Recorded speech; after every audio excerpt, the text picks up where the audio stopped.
신채경 박사님이 통을 여시겠습니다. 네. 굉장히 부담을 네. 안고 첫 번째 이야기. 제가 오늘 이 인물 자체 조명한다기보다는 아까 감독님 말씀하신 그 엔딩 10분, 영화로 치면 그 엔딩 10분에 해당하는 그 장면이 저는 떠올라서 이 인물을 가지고 왔어요. 그래서 앞부분은 좀 지루할 수 있다 이 얘기를 미리 좀 드리는 거고, 이분은 나사에서 일하는 과학자. 이름은 미미 아웅이라는 이름인데. 미미 아웅. 아웅. 네.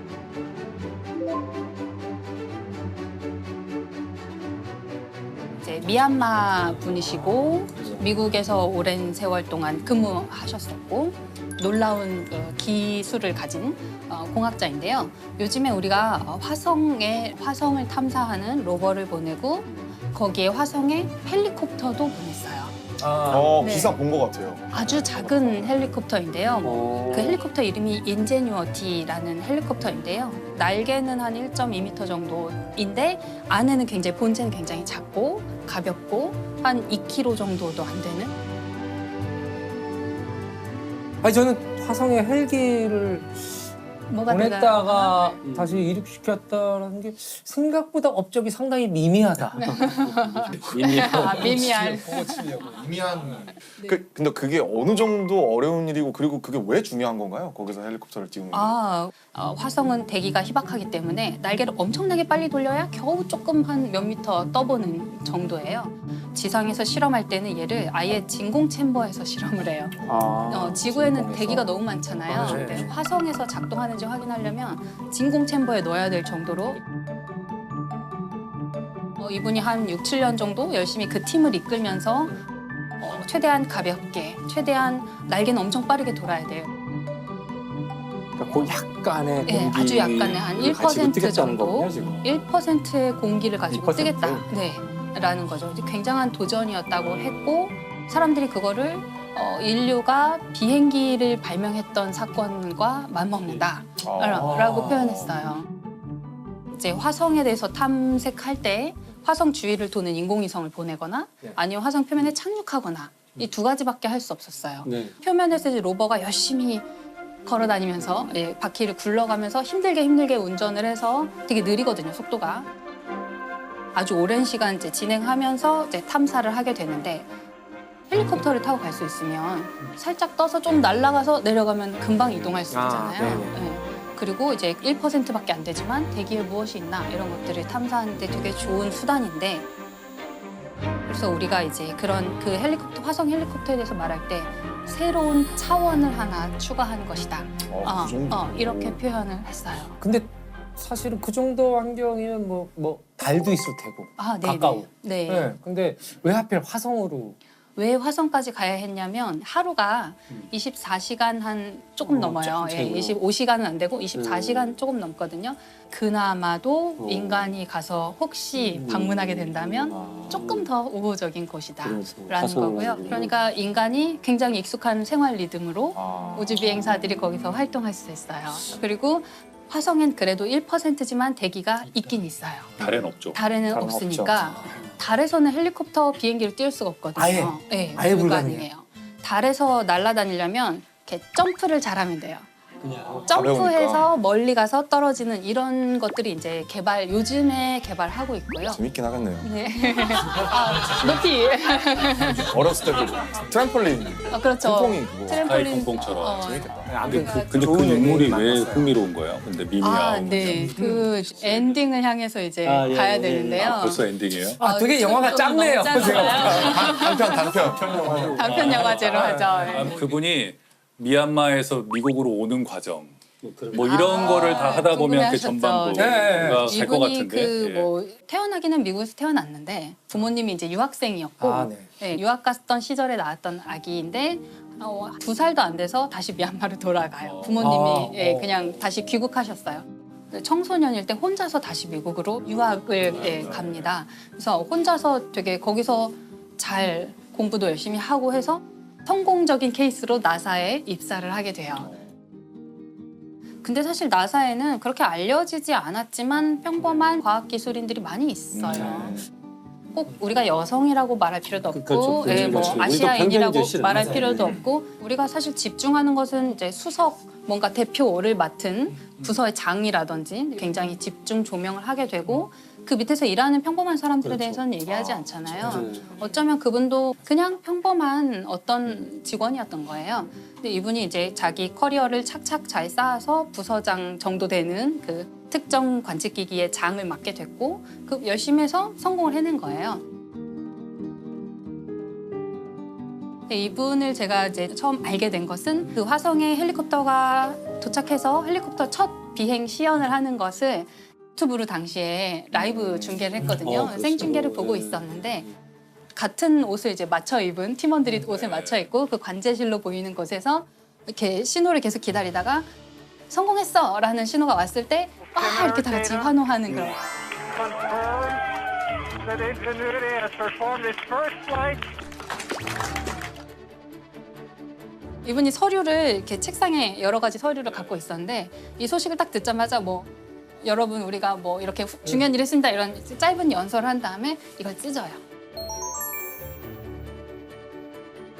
세리머니 하는 장면을 봤어요. 영화에서도 보면 꼭 이제- 나오잖아요. 그렇죠, 네. 야 하면서 막 뭐 던지고 막 정확합니다. 예. 완전 마이크 드롭이네요. 근데 찍고 있는데 다시 추락합니다. 누가 다시 뽑아오겠죠. 네, 그렇죠.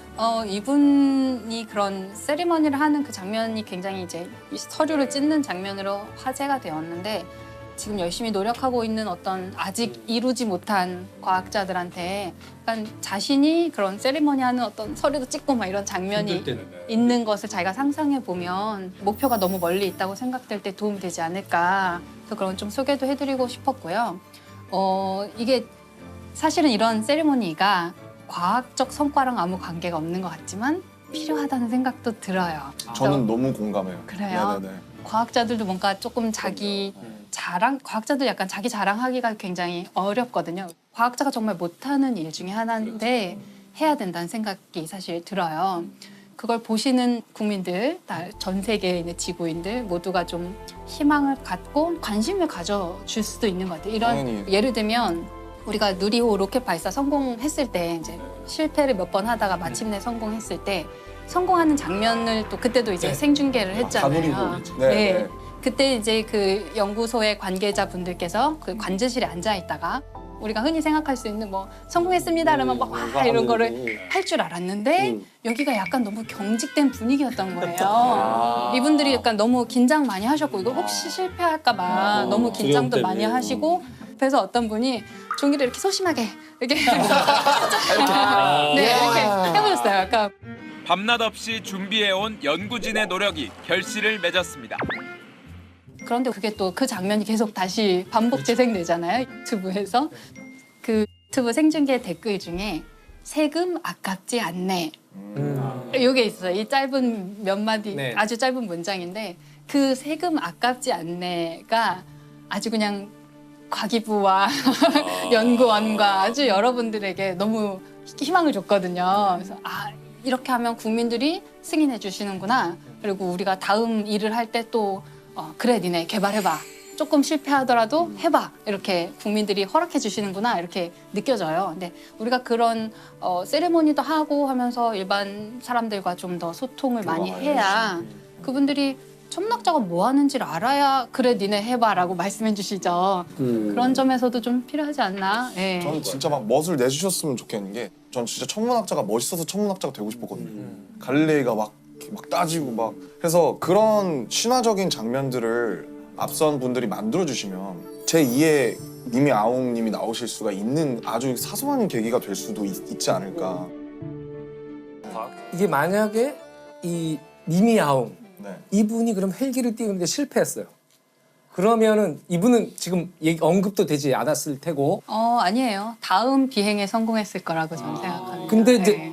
나사가 얼마나 기다려줄 수 있어요? 보통 나사는 예를 들면 예산을 780억을 썼는데 780억. 780억. 필요한 것 화성 같은데. 헬리콥터 그거보다 조금 더 들었어요. 네. 굉장히 근접하셨는데 거의 900억 정도 들었어요. 근데 재밌는 게 나사 같은 기관은 뭘 잘못했다고 해서 그 관련된 사람을 자르는 걸로 문제를 해결하지 않아요. 왜냐하면 이 사람이 실패를 했잖아요. 가장 그게 잘 알고 있는 사람이에요. 뭘 하면 그러네. 실패하는지 이렇게 하면 안 된다는 걸 몸소 그 경험한 문화가 사람. 참 멋있어요. 그 문화가. 그 그래서 문화가 참 좋아요. 그 사람을 거기 그대로 앉혀놓고 네가 잘못한 거 네가 해결해. 만약에 도움 필요하면 외부의 사람 다른 도움을 받더라도 네가 잘못한 거 네가 해결할 수 있게 좀 기다려주는 그런 분위기가 있어요. 너무 부럽다. 네, 우리는 사실 아직 그 정도는 아니고 우린 만약에 문제가 생겼다 그러면 담당자를 자르면서 시작하잖아요. 사임하죠. 네. 책임지고 사퇴, 네, 뭐 사의 제가, 표명 뭐. 제가 사퇴하겠습니다로 이제 모든 문제를 마무리해버리는 경향이 있는데 우주 탐사나 이런 과학에서는 그 사람이 없어져 버리면 너무 손실이 커요. 이걸 계속 개발해 왔는데 이분이 갑자기 딱 끊겨서 사라져 버리면 굉장히 큰 손실이거든요. 그래서 이분을 계속 믿고 기다려주고 이분이 더 잘할 수 있게 기다려주는 편이에요. 그래서 그 제임스 웹 우주망원경이라고 작년에 이제 굉장히 크고 좋은 우주망원경 하나 우리가 새로 띄웠는데 이 우주망원경이 굉장히 오랜 시간 걸려서 개발이 완성됐어요.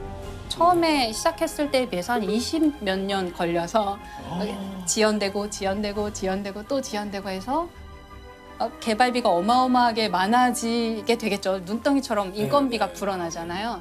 근데 그걸 계속 설득하는데 성공했고 설득했을 때 설득 당해 주시고 20몇 년을 계속 기다려서 마침내 그 인류에게 우주에 우리가 처음 보는 사진들을 얻을 수 있게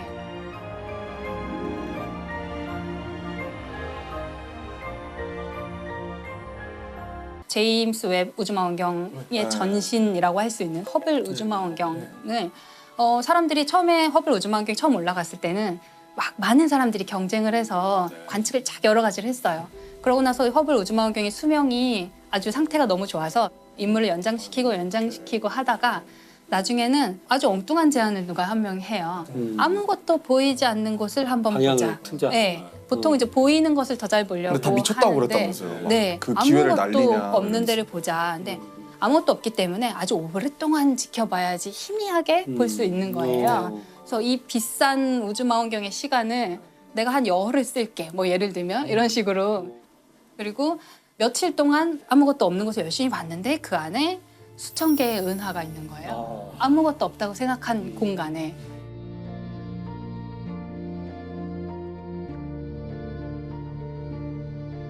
그래서 그 다음에 이제 이 프로젝트가 점점 더 깊은 우주를 계속 보려고 시도를 합니다. 아무것도 없는 빈 공간이라고 생각했는데 들여다보면 안에 은하가 또 수천 개 있고 아무것도 없다고 생각해서 봤는데 들여다보면 또 거기 은하가 수천 개가 있고 그 은하 하나에는 또 수천 개의 별들이 있거든요. 너무너무 우리가 알지 못했던 깊은 우주를 지평을 완전히 넓혀주는 거고 두세 시간 쓰는 것도 그렇죠. 경쟁해서 쓰는 건데 열흘을 보이드를 찍겠다 그랬으면 저 사람 뭐 머리가 어떻게 된 거 아니야? 막 그랬을 거 아니에요 진짜로. 당연히 그런 반발이 있었겠죠. 네. 근데 누군가는 아마 그 가치를 알아주는 사람이 한번 해봐라. 있었을 것 같아요. 믿고 해봐. 사실 우리가 그 실수나 실패에 대해서 관대할 맞아요. 필요가 있는데 맞아요. 실수나 실패는 당연히 있을 수밖에 없어요. 그렇죠. 이 일의 성격상 아까 같이 한 번도 본 적이 없는 것을 보거나 한 번도 띄워본 적이 없는 기계를 띄우는 이런 상황에서 처음 해보는 거니까 수많은 실수와 실패가 있게 마련이라서 저희끼리 농담으로 365일 가운데 364일을 실패하고 이제 하루를 성공하는 게 과학 기술이거든요. 그래서 실수하는 건 당연하기 때문에 더 중요한 것은 실수를 하는지 안 하는지가 아니라 좋은 실수를 하는지 나쁜 실수를 하는지가 더 중요한데 그걸 가르는 것이.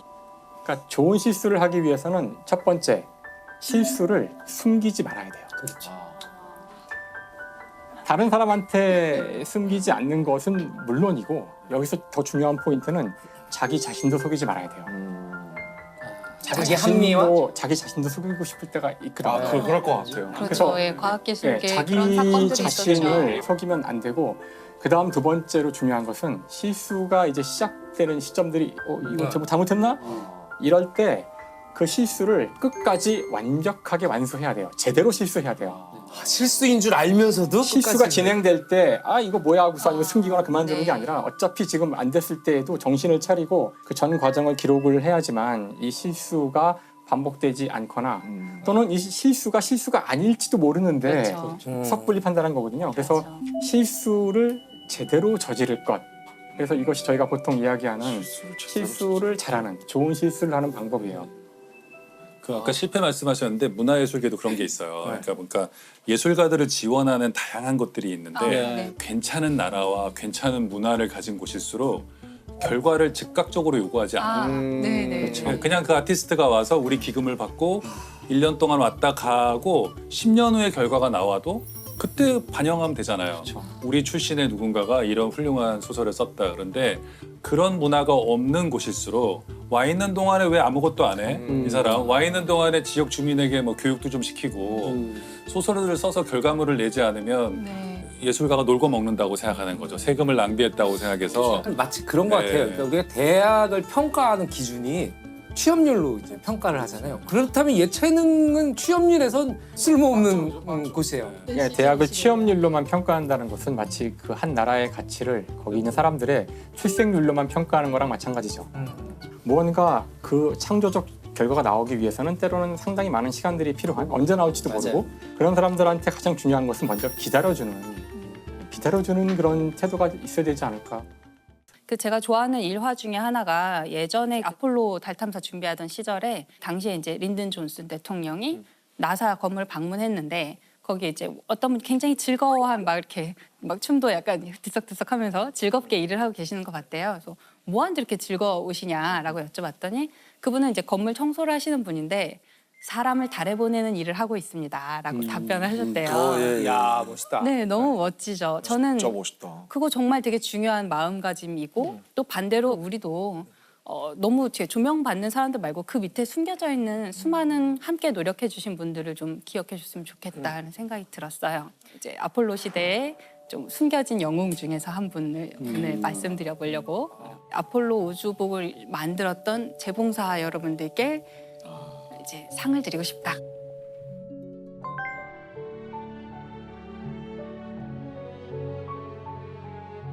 사람을 달에 보내는 이 일이 시작된 게 1960년대잖아요. 이런 일을 처음 해보는 거였기 때문에 나사가 준비해야 될 게 너무너무 많았을 거예요. 처음부터 끝까지 전부 다 나사가 다 새로 도전해야 되는 일이었는데 그중에 하나가 우주복을 만드는 거였대요. 네. 사람이 우주로 나가면 맨몸으로 만약에 나가면 1분도 버틸 수 없고 바로 사망하거든요. 이게 왜냐면 이제 압력이 달라서 높은 산에 올라가면 물이 금방 끓는다고 하잖아요. 그래서 산꼭대기에서 라면을 끓이면 라면이 설익어요.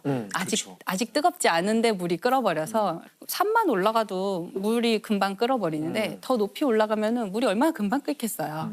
그런데 사람의 몸은 70%가 물이죠. 우주로 나가면 사람의 체온 정도 36.5도의 체온으로도 물이 끓는 순간이 오는 거예요. 그럼 발화가 되는 건가요, 인체? 이게 뜨거운 건 아니에요. 온도는 낮은데 액체가 기체가 되는 거죠. 저희의 다 빠져나가는 70%가 기화돼 버리는 그럼 거예요. 이제 부풀어 오르거나 뭐 아주 끔찍한 일들이 벌어질 수 있겠죠. 그러니까 그걸 유지해 주는 게 되게 중요한 거예요. 그래서 압력을 가해 주는 가압복이 필요해요. 우주에 나가면 또 너무 뜨거워요. 또 햇빛을 안 보는 곳은 너무 차가워요. 달은 거의 뭐 한 200 몇십 도 일교차가 200 몇십 도가 나거든요. 그런 것들을 다 이겨낼 수 있어야 되고 이렇게 벌키한 옷을 입고 활동을 하면 조금만 움직여도 열이 엄청 나요. 그러면 얘를 또 식혀줘야 돼요. 그래서 안에 이렇게 물이 이렇게 차가운 물을 흐르게 해서 냉각을 시키거든요. 그 모든 게 다 우주복 안에 있어야 돼요. 총화. 우리가 갖고 있는 과학. 그러니까 이게 네. 사실 처음에 우리가 제일 알고 있는 우주복인데 이게 맞아요. 처음에 우리가 딱 봤을 때는 약간 도라에몽 느낌의 그 어떤 뭐랄까 웃기려고 만든 그쵸. 느낌이 있는데 귀엽고 이럴 수밖에 통통 뛰어다닐 것 없었네요. 같고. 그렇죠. 처음에는 이 우주복을 아주 단단하게 만들려고 했대요. 그래서 금속이나 막 이런 걸로 안전하게 하려고 했는데 이게 마치 중세시대 갑옷처럼 된 거예요. 그래서 이게 제가 사진을 하나 보여드리면 이게 한때 유행했던 똑같네. 디자인. 스타워즈에 이거 나오는 이게 옛날에 그죠? 스타워즈 영화에 그 보면 걔네들 누구죠? 제다이 말고 그 군사들 있잖아요. 제국군들. 네. 네. 근데 얘는 우주복으로 제한된 거고요. 네. 이게 이제 중세시대 갑옷이랑 너무 갑옷이 똑같지 기대되는 않느냐. 거죠. 이제 약간 비웃는 거죠. 이거 가지고 움직일 수 있겠느냐. 이게 왜냐면 이 달에 가는 우주 비행사들한테 요구되는 작업이 동전도 집을 수 있어야 된다. 그리고 방탄이 돼야 된다. 였어요. 그건 쉽지 않을 것 같아요. 방탄이 되긴 그건 일단 조금 한국에서 어려웠을 것 한국에서 같아요. 태어나야 돼. 방탄 어려워. 방탄- 일단 소년이 돼야 되고. 그렇죠. 예, 한국에서 태어나야 되고. 방탄은 왜 필요한 거예요? 그러니까 꼭 총을 쏘는 사람이 방탄까지는 있나요? 우주에? 아니 왜? 범죄에 노출될까봐. 제다애들이 있을 수도 있으니까. 네, 다 위험하죠. 소용없을 텐데 방탄으로. 방탄은? 그만큼 튼튼해야 된다는 거죠. 아, 내구성이 그 기준이 아주 방탄 좋아야 기준으로 되고. 네. 뭐가 이렇게 우주 먼지 같은 게 날아다니면서 그럴 수 있죠. 이렇게 뚫어버리잖아요. 맞아, 그런 맞아, 맞아. 것도 대비하는 건가요? 그런 것도 지금은 현대에는 대비를 해야 되죠. 지금 쓰레기들이 많죠. 네, 떠다니는. 우주에 떠다니는 파편들이 너무 많아서 실제로 그런 것들이 위험하고요. 옷이 찢어지면은 우주에서는 우주복이 찢어지면 이제 그대로 너무 위험하니까요. 어떡하냐. 이거를 이제 전부터 같이 나사랑 같이 일을 해왔던 예를 들어서 군수업체라든지 뭔가 단단한 물건을 만들던 회사들이 이거를 납품하려고 하니까 유연성이나 이런 게 안 되는 거예요. 입고 활동하기가 힘들고 관절을 구부리기가 힘들고 이랬던 것 같아요. 그래서 이때 굉장히 센세이셔널한 계약이 이루어지는데 속옷 회사랑 계약을 하게 됩니다. 쌍방울 이뤘는데. 그렇죠. 우리나라로 네. 치면 쌍. 우리나라로 치면 이제 미국의 당시 유명했던 속옷 회사, 여자 속옷을 만들고 또 아이들을 위한 의류를 만드는 그런 회사였대요. Well, that's what this new Playtex Fashion Magic cotton bra does. Yet it's so different. Feels like nothing you've ever felt before. 몸에 맞춤할 수 있고 유연하고 단단하고 그런 제품을 원래 만들던 회사니까 네. 우주복을 만드는데 이제 출사표를 던지게 된 거죠. 와. 그 속옷 회사가 처음에 들어와서 일부는 속옷 회사가 이제 자기들의 첨단 기술로 만들고 일부는 원래 하던 군수 업체랑 같이 합작을 해서 만들어라라고 나사가 이제 그렇게 계약을 했는데 이게 좀 서로 말이 잘 안 통했다고 그럴 그래요. 것 같아요. 네. 그리고 정부 기관이랑 일을 하려면 굉장히 많은 서류나 뭐 절차가 예산 복잡해요. 따오고. 이거를 사기업이 하기에는 말도 안 되는 작업이 너무 많았나 봐요. 그래서 이 두 회사가 서로 기술적인 문제보다도 약간 행정적인 문제 뭐 이런 문제가 좀 촉발이 그 되면서 간극이 있어요 분명히. 네 계약이 해지됐어요. 그래서 계약이 해지되고 지금 사람을 달에 보내야 될 날짜는 점점 다가오고 있는데 옷은 안 만들어졌고. 우주복이 안 만들어지는 거예요. 가야 되는데. 근데 이때 그 속옷 회사가 다시 도전을 합니다. 그동안 자기들이 충족하지 못했던 어떤 행정 절차 이런 걸 다 충족시키고 대단하다. 그에 더해서 우리 우주복이 이렇게 훌륭하다라는 비디오를 찍어서 제출을 했대요. 자기네 제품을 입고 풋볼을 하는 거야. 아메리칸 풋볼. 공을 막 던지고 덤블링하고 뛰고 이런 다양한 동작을 하는 거를 보여주면서 우리 우주복이 얼마나 훌륭한가. 이 회사가 디자인한 우주복이 21겹으로 되어 있어요.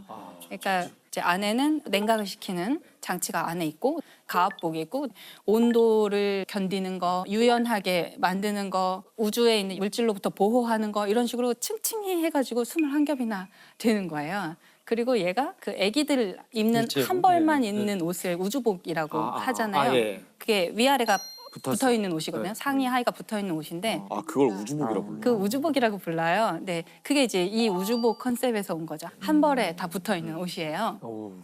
이제 그 자체로 한 사람이 입을 수 있는 옷의 형태여야 되니까 그거를 다 일일이 누군가는 바느질을 네, 해서 네. 꾸며야 되는 거죠. 하더라고요. 완전히 맞춤인 거죠. 이 아폴로 우주복을 만드신 분들이 그 영어식으로 심스트리스라고 부르는데 심스트리스가 이제 뒤에가 여성형으로 끝나잖아요. 뭐 스트리스 할 때. 스티어디스 이런 것처럼. 네. 아 그랬고. 네. 뭐야? 네, 그 네. 그러니까 액트리스, 액터. 네, 네, 네. 아, 전 지금 알았어요. 시로 끝나는 게. 근데 이분들은 심스트리스 여성형만 있는 거예요. 그 솔기를 꼬매는 사람들 여성형만 있어요. 완전히 여성들인데 옷이랑 옷을 재봉을 하면 솔기가 생기잖아요. 이 솔기를 이렇게 접잖아요. 그러면 42겹 이상이 되는 거잖아요. 만약에 네, 솔기를 그쵸. 잘못 네, 처리하면 그런 것들을 되게 잘할 수 있는 장인들을 필요로 했고 그 속옷 회사에서 일하시던 분들을 다 그대로 데리고 와서 장인들이시구나.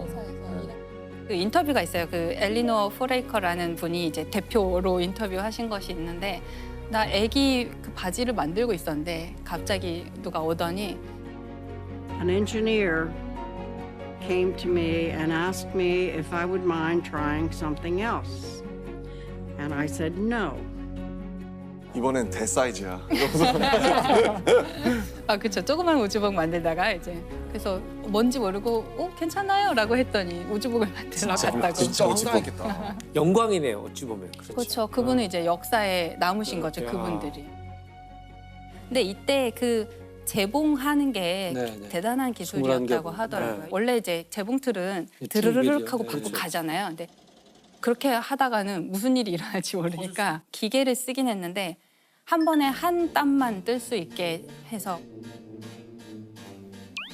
그게 뭔가 한 땀이 잘못되면 뭔가 사고가 크게 벌어질 수 있는. 예를 들어서 계기가 이게 가압복이니까 압력을 다 가해놨는데 어딘가 미세한 구멍이 있다.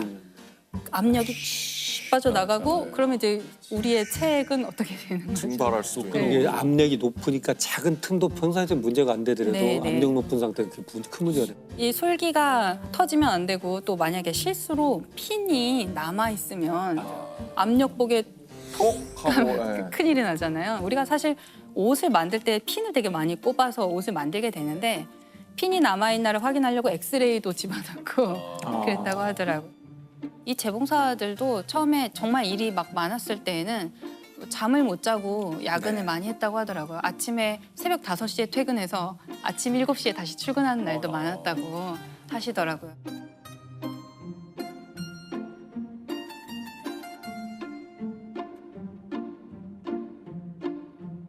그리고 우주복 안에 뭐가 있어야 되냐면 소변, 대변 수집 그렇죠. 장치. 배뇨가 가장 이게 중요할 또 것 들어있어야 돼요. 그냥 우주선 만드는 것보다 이게 더 힘든 것 같은데. 오, 맞아요. 피곤하고요. 이게 하나의 작은 개인용 우주선이라고 불러요. 그 안에 모든 게 다 있어요. 심지어 화장실까지 다 있는 거잖아요. 근데 선생님 화장실이 있다 그러셨잖아요. 네네. 이 대소변을 받아야 되는데 근데 이게 그 어떻게 닦아요?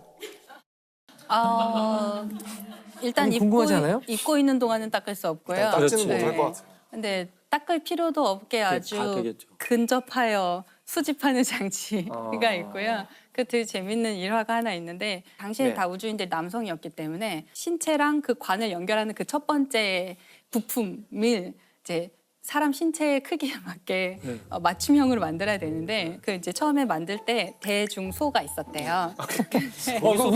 우주인들 자존심 싸움이 장난 아니었겠는데. 되게 미묘한 문제인데. 네. 맞춤형으로 예, 제작했다니까 뭐. 예, 맞춤형으로 제작해야 되니까 네. 이 크기를 정확하게 아는 게 되게 중요하거든요. 그렇겠네. 그 우주인들의 손도 다 틀로 떠놓을 정도예요. 근데 이거를 꼭 맞춰야만 하는 문제인데 모두가 다 대를 선택했대요. 본인 생각에 자존심이에요. 네. 자존심 싸움. 서양도 비슷한가 서양도. 그러다 죽으려고. 그렇죠. 이게 만약에 새어 나오면 큰일이잖아요. 이게 그래서 나중에 이 사람들이 대, 특대, 특특대 이런 식으로 바꿨다고 하더라고요. 이 우주개발 역사에 남게 되니까요. 그 자료가 네. 하나하나. 여기에 누가 들어가는 거야? 이 우주복이 하나가 개인용 우주선이다. 뭐 자기 이런 우주선. 정말 절체절명의 어떤 사명감을 가지고 이분들이 만드신 거죠. 나중에 이 우주인이 실제로 이 옷을 입고 달에 갔잖아요. 네. 그러면 이분들은 자기가 만든 어떤 마스터피스가 네. 이제 달에 그렇죠, 가는 거죠. 나도 달에 가는 기분이었다. 그렇죠. 뭐 이런 식으로 인터뷰를 하셨어요. 그리고 너무 재밌는 게 처음 도착했을 때는 달에 발을 디디면 혹시 푹 들어갈지도 모른다고 생각했대요. 정말로 그런 생각이 있을 수 예, 있죠. 혹시 자기야. 푹 들어갈 수도 있으니까 그래서 처음에는 되게 조심스럽게 발을 디뎠는데 그냥 지구에서처럼 단단한 흙인 거예요. 그래서 이제 그때부터 걷기 시작하다가 나중에는 뛰다가. 콩콩 뛰어요. 콩콩 뛰고 네, 그다음에 재밌겠다.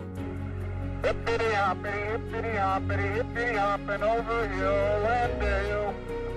Da da da da da da da da da da. 이 심스트리스들은 그 장면 이제 TV 생중계 보고 있다가 제발 그만 뛰어. 혹시나 저러다 터지면 어떡하려고.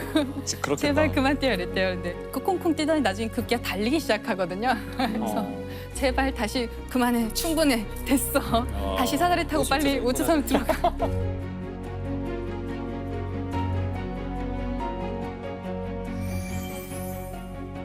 제발 빨리 돌아가라고 했던 완성된 예. 근데 왜 꼭 우주인들이 필요한 왜, 건가요? 왜 가는 거예요? 우주인이 아직은 갈 수밖에 없는 게요. 특히 이 아폴로 시대에는 컴퓨터라는 게 방 하나의 크기였거든요. 그걸 못 따라간 거야 우리 인간. 그걸 할 수가 없고요. 나사의 그 기록 같은 데 보면은 사람은 70kg의 가장 경제적인 컴퓨터이고 뭔가 돌발 상황이 발생했을 때 유연하게 대처할 수 있고 그 모든 시나리오를 다 컴퓨터에 입력해서 얘가 자동으로 하게 하려면 당시에는 불가능했던 그 컴퓨터를 우주선에 실어서 보낼 수 없었고요. 지금은 이제 로봇을 더 많이 보내려고 해요. 앞으로 이제 20년대 아마도 조만간 또 사람을 달에 보낸다고 하는데 뭔가 우주인의 작업을 도와주거나 아니면 로버가 이렇게 움직이면서 위험한지 아닌지를 미리 가서 정찰해주는 네. 어떤 시스템. 앞으로는 기계와 우주인이 협력하는 형태의 우주 탐사를 하려고 많이 계획을 하고 있어요. 20년 안에 갈 거면 제가 살아있을 때 다시 달에 가. 곧 갈걸요? 몇 년 안에. 몇 년 안에 네, 가요? 지금 아르테미스 계획은 기회? 24년인데요. 조금 미뤄져서 25년이 될 것 빨리 같아요. 갔으면 좋겠다. 인간이 가서 어떻게 생활할 수 있을지. 그럼 지금 화폐 가치로 했을 때 뭐 예산으로. 얼마 정도 하나요? 한 번에? 진짜 그 궁금하다. 비용이. 와, 네. 모르겠네요. 아, 이 중요한. 제작 비용이 얼마나 엄청나게 들까? 돈이 많이 들 거예요. 한번 상상해 볼까요? 나중에 그 아마 제작진이 찾아볼 테니까 가격을. 그냥 상상하면 재미없으니까 내기를 해서 아, 가장 가까운 사람이 다 가장 먹는 걸로. 가까운 사람이 뭐. 이기는 걸로. 처음에 부르는 게 이게 앵커인데 누가 제일 먼저 세게 불러줘야 되는데. 일단 수작업을 하고 그다음에 4천 조각. 42겹에 그리고 첨단 소재들이 다 들어가고 안전해야 되고 무슨 장치들도 들어가니까. 한 회사가 거의 독점하고 있고 한 10만 달러 정도 하지 않을까요? 너무 싼데. 저는 10억 단위일 것 같은데. 난 40억 정도. 저도 한 20억에서 30억 정도? 아니 저는 한 1억 정도면 살 것 같아요. 아 1억은 절대 아닐 것 같아. 1억에서 한 1억 2천? 그럼 전 5억으로 할게요. 5억? 선생님은 얼마? 전 모르겠어요. 아, 해보세요. 네. 저는 솔직히 20억보다 높을 것 같아. 20억 4천. 그래서 가장 근접한 사람에게는 뭘 해주는 선물을. 건가요? 이건 여기 물어봐야죠. 네, 제작진. 뭐. 선물 하나 주세요. 그 옷을 하나 사줘요. 옷을. 우주복을 하나. 20억 너무 비싸고. 그래서 얼마인가요? 아, 누구. 5억 정도 되겠다. 100억! 100억? 한 벌에? 아니 이건 당첨? 아니 뭐 나 진짜 부끄러워. 40억을 쓴 나 자신이 부끄러워. 그래도 당첨. 그래 하긴 그 정도는 돼야겠지. 4천 조각 그러는데 4천 조각. 그러니까. 근데 이 결과를 듣고 나니까 1억 쓰신 분이 있다는 게 참. 아니 그 아, 이게 대량 생산을 하지 않기 때문에 가격이 떨어질 수가 없어요.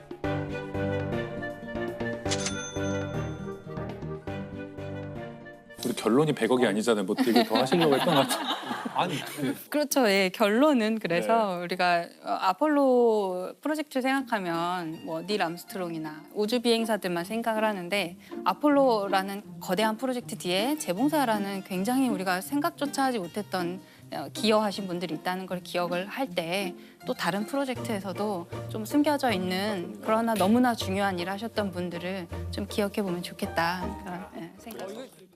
저희 같은 일반 사람들이 떠올리는 사람은 결국 사실 일론 머스크와 스페이스 X긴 하거든요. 그렇죠. 우주 산업에서 일론 머스크의 영향력이 실제로 이제 학자로서 체감하시기에 어느 정도인지. 네, 그러니까 이분이 뭐 회사의 대표이자 경영자이기도 하지만 자기가 실제로 엔지니어기도 하고요. 실제 개발에 참여를 많이 했어요.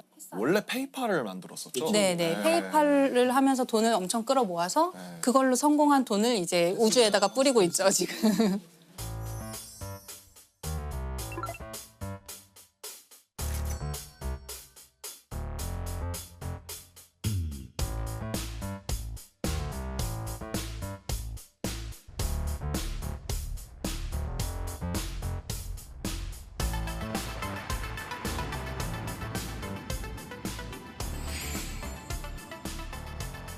듣기로는 위성을 3,000개를 쏘아 올렸다. 예, 뭐 한 번에 막 수십 개씩 계속 쏴가지고요. 아, 그렇게 많이 돈이 많나? 돈이 많아. 그게 그 스타링크. 네, 그게 스페이스 X가 하고 있는 스타링크인데요. 지구 근처에 인공위성을 엄청나게 많이 띄워서 얘로 네트워크를 망을 만드는 거예요. 지구 어디서나 통신할 수 있게 한다 이런 계획이 되게 많이 있고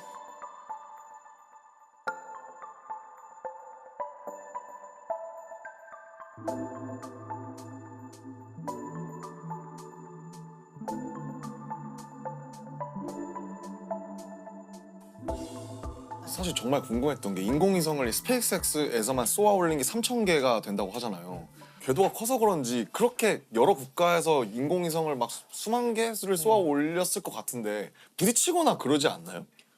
부딪히기도 해요. 아, 그런 그래요? 사고가 날 수 있고 그래서 어느 정도 그 밀도를 유지하게끔 그런 규칙이 정해져 있어요. 그래서 우리가 규칙이 있구나.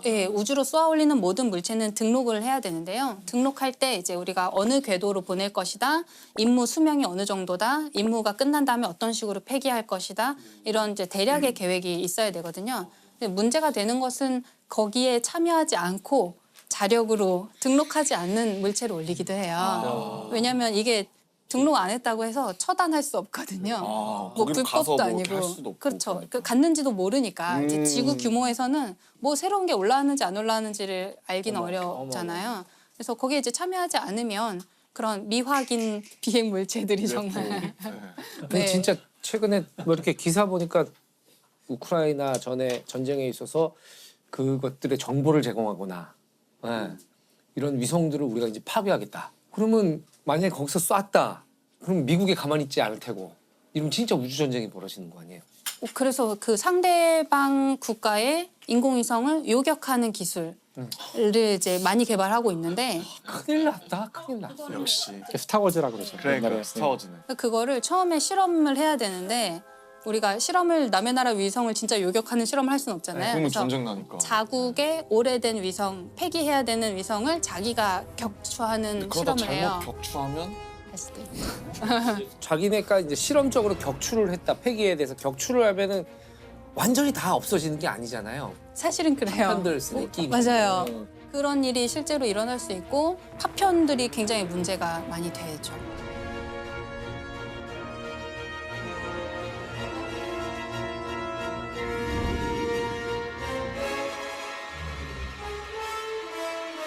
실제로 민가에 떨어져가지고 그러니까 그게 떨어질 수도 있는 거죠. 떨어질 수도 있어요. 대개는 이제 바다로 떨어지게 통제를 하는데요. 애초에 통제가 잘 안 되는 고장난 뭐 이런 경우에는 어디로 떨어질지 통제하기 어렵죠. 자, 그러면은 되게 저는 생소한 말이었는데 일론 머스크가 인류를 뭐 다행성 종족으로 만들겠다라고 네. 선언을 했다는데 그게 이제 일론 머스크 같은 큰 사람이 얘기를 하면 일파만파 전파가 되니까 그런 건데 그렇죠. 일단 트위터를 인수하셨으니까. 네. 맞아요. 근데 이제 원래 있던 말이긴 한데요. 그러니까 우리가 뭐 멀티 플라네터리 스피시스 이렇게 다 행성 종족이에요. 그러니까 여러 행성을 오가는 여러 행성에 걸쳐서 생존하는 그런 종족인 인간이 우리가 그렇게 돼보자 그런 이제 목표를 가지고 있어요. 뭐 화성에 사람을 이주시키겠다. 그래서 장기간 거주하게 만들겠다 이런 얘기를 하고 있고.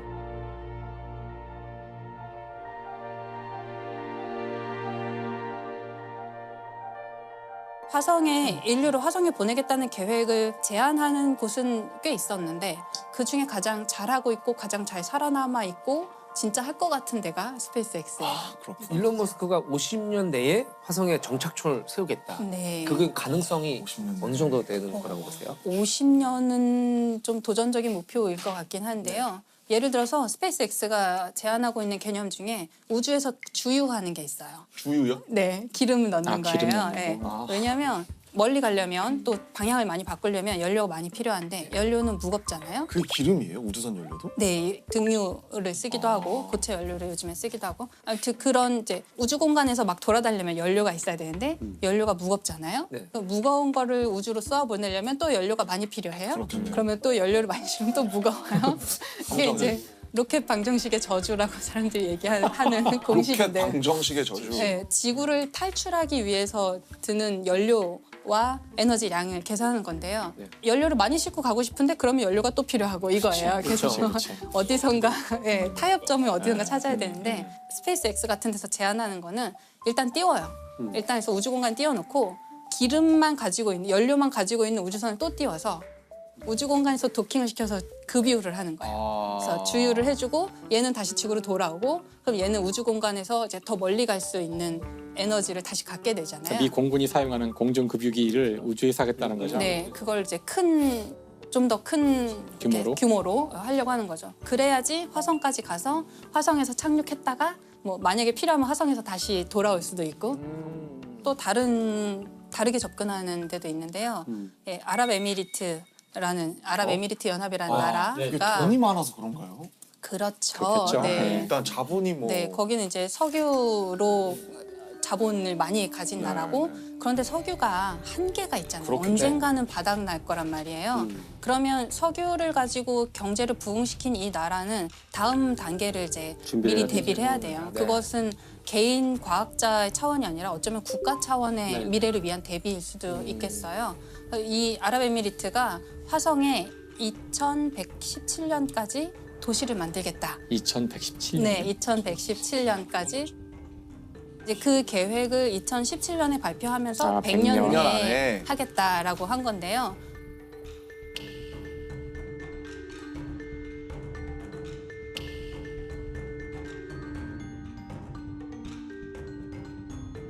국가 차원에서 굉장히 우주 탐사를 갑자기 막 속도를 엄청 빠르게 진행시키고 있어요. 인공위성을 띄운 지도 사실 얼마 안 된 나라거든요. 그 인공위성 띄울 때 우리나라 기업에서 기술을 되게 많이 전수해줬거든요. 외부의 도움을 되게 많이 받았던 완전 우주 탐사에서는 신생 국가인데 갑자기 화성에 사람 보내겠다라고 하니까 사람들이 웃었을 수도 있잖아요. 근데 지금 벌써 화성에 탐사선 보냈고요. 아 보냈어요? 네, 진짜요? 몇 년 만에. 그러니까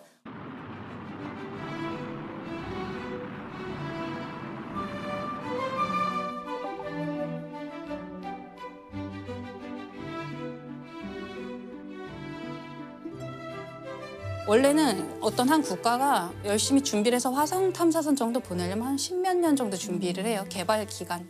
근데 이 나라는 몇 년 만에 보냈어요. 모든 걸 국산화하겠다 이런 전략이 아니고 외부에서 도움을 받을 수 있는 건 다 받겠다. 받아서. 이런 전략을 좀 선택한 것 같아요. 왜냐하면 여기는 우주 탐사를 잘하는 것도 목표지만 화성에 가야 된다는 실제적인 목표가 있기 때문에 첨단 과학부라는 이제 정부 조직이 있는데 거기 장관이 사라 알 아미리라는 장관님이 장관도 하시고 화성에 간 그 아말 프로젝트의 담당자기도 해요. 그래서 자기가 실제로 공학자기도 하고 교육에도 굉장히 관심을 많이 가져서 화성 탐사, 뭐 우주 탐사 이런 걸 하면서 그거에 대한 내용을 교육에 아이들 학교에서 굉장히 많이 가르치게 바꿨다고 하더라고요. 교육 과정을 바꿔서 우주 탐사가 당연한 거야라고 가르치는 교과서를 네. 배우고 자라는 아이들은 우리랑 세대가 완전히 달라지는 그러겠어요. 사고 방식이 달라지는 거죠. 화성 가겠다, 화성 이주하겠다가 국가의 테마가 된 게 재밌더라고요. 현실적으로 가능할까요?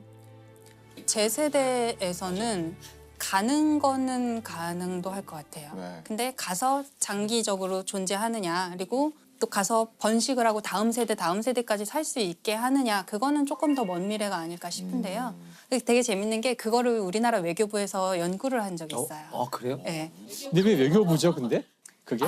그 되게 중요한 지적이신데요. 오, 왜 외교부에서 이제 전문가에게 연구 용역을 준 거예요. 어떤 연구를 하냐면 예를 들어서 한 100년 정도 후 뭐 화성에 사람이 살 수 있고 오래 거주할 수 있는 환경이 된다고 치면 그때의 정치, 국제사회 관계, 지구와 화성 사회의 관계는 어떠할까?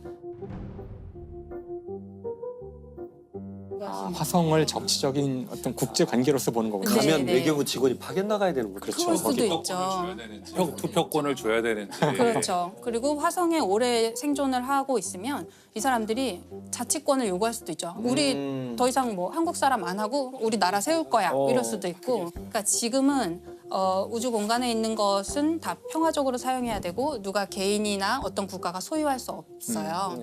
그런데 최근에 바뀐 게 미국 정부에서는 달에서 흙을 얼마쯤 가져오면 그게 뭐 그람당 얼마 이런 식으로 해서 팔 수 있게 해주겠다. 국가가 이건 사주겠다. 민간 기업한테 약간 장려하는 느낌인데요. 그렇죠. 그래서 달 좀 가서 파와라 네, 이런 네. 느낌인데. 그러면 다 미국 정부의 입맛에 맞게 탐사를 하려고 그렇죠. 하겠죠. 그리고 나중에 미래에는 뭐 정말 우리가 정착촌이 형성된다면 그 뭐 땅은 모두의 땅이지만 그 기지는 우리 거야라든지 기지 안에 있는 뭐 바닥에 깔아놓은 매트 우리 거니까 밟지 마라든지 다른 형태의 소유권을 주장할 수도 지금 있죠. 남극이 그렇지 않나요? 남극도 네, 남극도 소유 못하죠. 근데 소유 못해요. 기지는 자기 거인 거죠.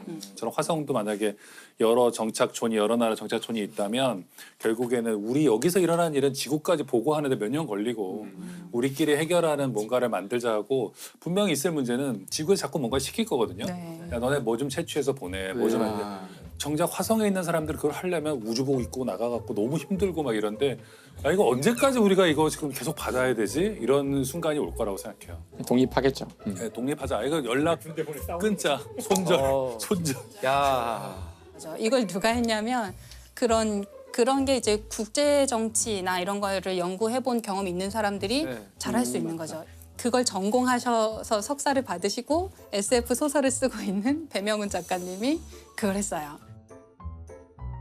정말 완전 적격자였죠. 이제 SF 소설가라서 이런 화성 환경 잘 아시고 또 국제 정치 너무 잘 아시고 전문가니까. 사실 미래를 가장 많이 생각한 사람들이 SF 작가예요.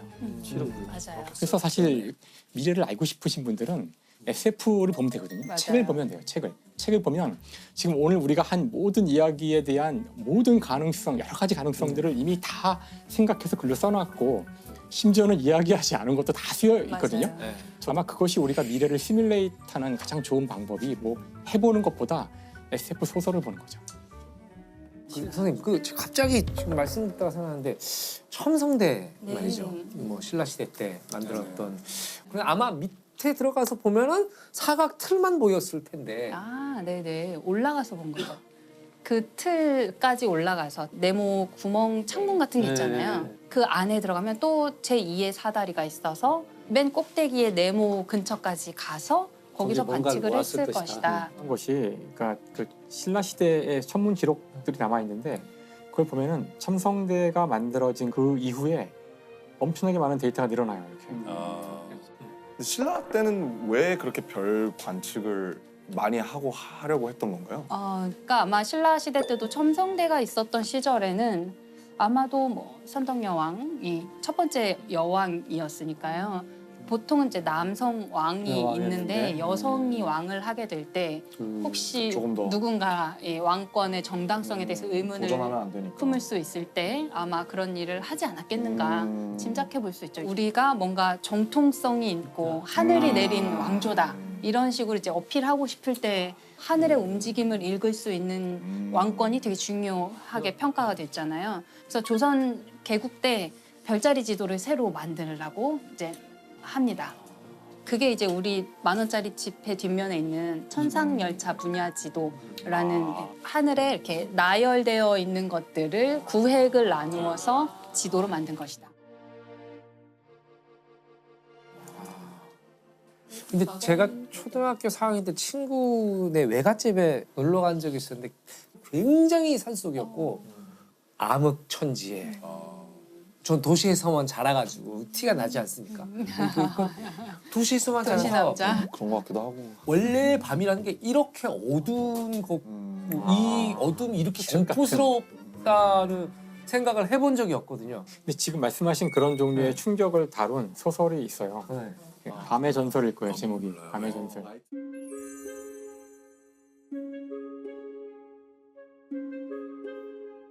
어떤 행성, 우리 같은 행성인데 거기는 별이, 태양과 같은 별이 6개가 있어서 밤이 없어요. 계속 낮은 거죠. 근데 이 행성에 오래된 전설이 있는데 2000 몇 년마다 하여튼 뭐 한 번씩 문명이 멸망해 버리는 일이 반복된다는 거예요. 근데 왜 그런지는 모르는데 천문학자들이 연구를 해보니까 2000 몇 년마다 한 번씩 그 정렬이. 일식이 일어나면서 밤이 오는 거야. 밤이 잠깐 와요. 네, 모든 태양이 다 몇 시간, 가려지는 가려지면서 갑자기 이 행성이 어두워지는 거죠. 근데 그런 설정인데, 그러니까 이제 사람들이 두려워하는 거예요. 그러니까 일식이라는 것이 일어나는 건 알겠는데 그게 우리에게 어떤 영향을 주길래 문명이 갑자기 멸망할까? 근데 이제 소설의 마지막에 가면 그 밤이 이제 오는 거죠. 밤이라는 한 번도 보지 못한, 겪어보지 않은 밤이 오자.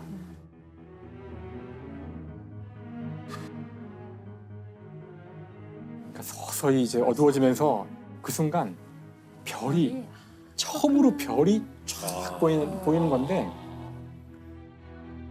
그러니까 우리가 그 지동설 때 깨달았던 또는 그 갈릴레오의 관측 이후에 깨달았던 걸 이 사람들은 그 순간 한 순간에 깨닫고 느끼고 충격받고 이래가지고 불을 지르고 막 사람들이 미쳐 날뛰다가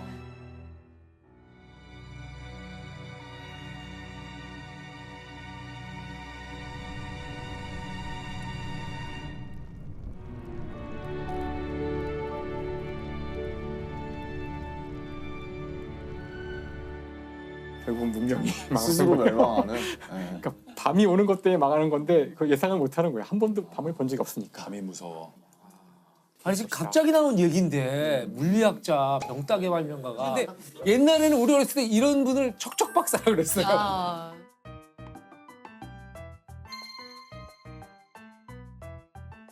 과학 전문 책방에서 한번 모여봤는데 사실 심재현 박사님께 여쭤보고 싶은 게 우주에서 연주가 가능한가요? 소리가 나요? 이게? 연주는 할 수 있겠죠. 소리는 매질이 있어요. 들리지 않겠죠. 네. 아. 근데 우리 우주정거장 안에서는 이제 공기가 있으니까 네네. 소리 들을 수 있거든요. 그러면 우주정거장 안에서는 우주인들이 약간 이제 무료함을 달래기 위해서 실제로 밴드 연주도 하고. 오. 3, 2, 1.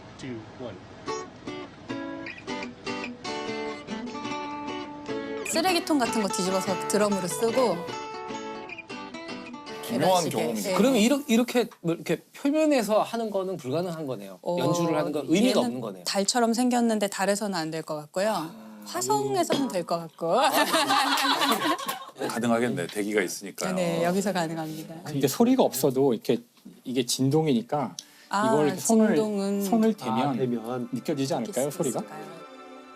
그러니까 흔들리니까 움직이는 예, 약간의 움직임이 진동을 몸을 느낄 수 타서 있게. 이렇게 가면 물론 우리가 듣는 것처럼 이렇게 소리만큼 잘 들리진 않겠지만 이 몸을 타고 이렇게 진동이 느껴져서 음악을 느낄 수 있을 것 같아요. 결국은 진동만 전달되면 되는데 충분히 크면 아마도 소리가 없어도 음악을 즐길 수 있을 거라는 생각이 궁금하네요. 얼마 전에 뭐 나사에서 블랙홀 소리를 공개했다고 들었어요.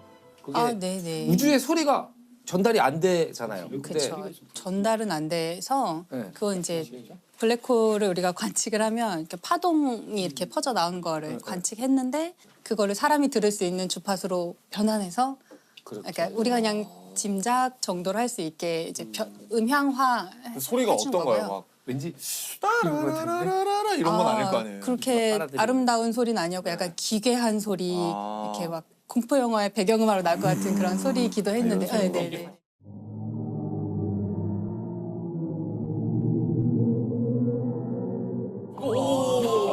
사실 인간만 못 들었을 뿐이지 그걸 들을 수 있게만 변환시키면 돼요.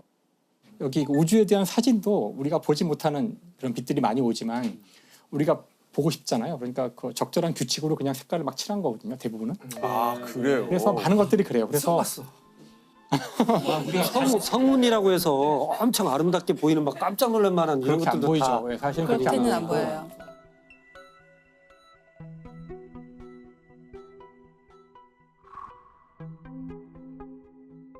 왜냐면 그 가시광선은 그 오는 빛에 이 존재하는 모든 전자기파 가운데 아주 좁은 영역이기 때문에 우주에서는 온갖 종류의 전자기파가 오니까 이걸 우리가 보고 싶으면은 우리가 볼 수 고정을 있는 해버리면. 영역으로 다 이렇게 매핑만 해주면 그 우리가 보는 식으로 만들 수 있거든요. 그래서 우리가 뭐 제임스 웹 우주망원경에서 요새 사진 예쁜 사진들이 많이 오고 있는데 우리 눈으로 봤을 때 그 모습은 아니고요.